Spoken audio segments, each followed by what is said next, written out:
এই জন্য বুদ্ধিমানের কাজ হলো জুমার দিন যখন আসবে বন্ধু, সব কাজ কমপ্লিট করে তুমি মসজিদে চলে যাও, যেন তোমার পিছুটা না থাকে। বলে কেন?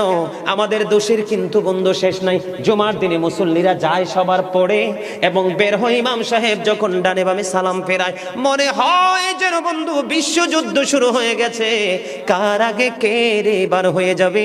অথচ আমার নবীর আদর্শ নিয়ে আমি আজকে ওয়াজ করছি বন্ধু। Disturb, don't disturb me.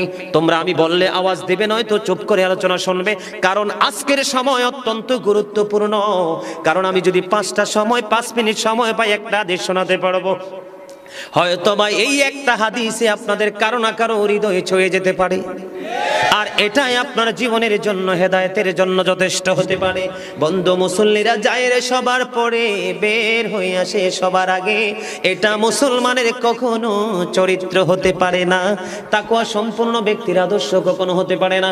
হাদিস শরীফ খুলে দেখি বন্ধু, আমার নবী বলেছেন, রে আমার উম্মত, জুমার দিন সাইয়্যিদুল আইয়াম, সব দিনের চাইতে শ্রেষ্ঠ। ঈদুল ফিতর, ঈদুল আজহার দিনের চাইতেও দামি। এই জুমার দিনের ফজিলত বরকত নিয়ে আলোচনা করলে বন্ধু রাত একটাই কভার করা যাবে না, এত বরকত এই জুমার দিনের। আমার নবী বলেছে, উম্মতের দল, জুমার দিনে কেউ যদি সবার আগে মসজিদে যায় আর সবার পরে যদি কেউ মসজিদ থেকে বের হয়, আপনি যাবেন সবার আগে, যাওয়ার আগে সুন্দর করে গোসল করবেন, উত্তম জামা, নতুন জামা পরবেন, আতর গোলাপ লাগাবেন। আপনি রাস্তা দিয়ে হেঁটে গেলে মানুষ যেন বলতে পারে যে মসজিদের মুসল্লি হেঁটে যায়। আর চারপাশ বন্ধু সুঘ্রাণে মুখরিত হয়ে যাবে। এমন ভাবে সবার আগে বন্ধু মসজিদে যাবেন, যাইয়া মসজিদে ঢোকার সময় ডান পাওটা দিয়ে মসজিদে ঢুকবেন, ঢুকে গিয়ে নামাজের শুরুতে বসে যাবেন। বসে যখন আপনি আল্লাহর ইবাদত করতে করতে করতে করতে সব মুসল্লি বন্ধু বের হয়ে যাচ্ছে, আপনারা তাড়াহুড়া করার দরকার নেই।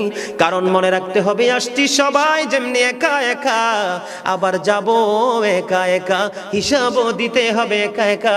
পৃথিবীর সব মানুষ পর হয়ে গেল, আমার কোনো সমস্যা নেই। আমার আল্লাহ এবং নবী আমার আপন হলে আই এম ভেরি সাকসেস। আমার নবী বলেছেন, বন্ধুরে 14 গ্রামের মানুষ